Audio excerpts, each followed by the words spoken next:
In Time World, 60 minutes is 60 minutes. And, well, we love consistency. Human beings do not always work that way. Our cognitive time stretches, it loops, it stalls, depending on thousands of variables around us. Nothing arrives to us evenly.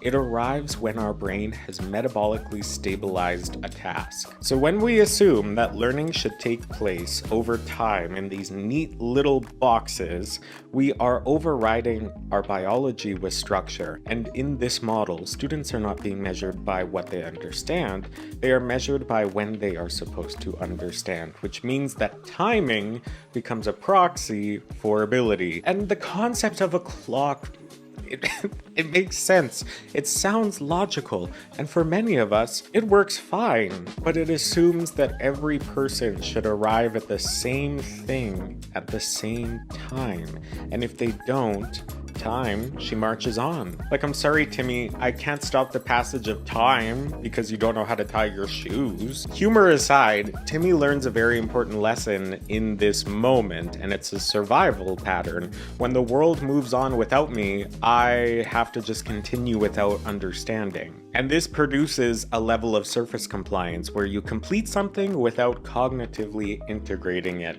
So in other words, pacing reshapes what learning becomes. Because time is not experienced equally, and it's not just about learning how to tie your shoes. The same lesson, the same road sign, the same email, the same text. None of these things land in the same time frame for each person receiving that stimulus, which means that for our brains, 60 minutes is not 60 minutes when it comes to cognitive space. But we can't really adjust it when we have a schedule to follow. So all of us just end up rushing to the finish line. And this is a problem because rushing becomes a baseline condition of most systems, especially educational ones. Lessons are designed to fit time blocks, transitions are scheduled regardless of whether they're appropriate or not, assessments are timed to standard progression points.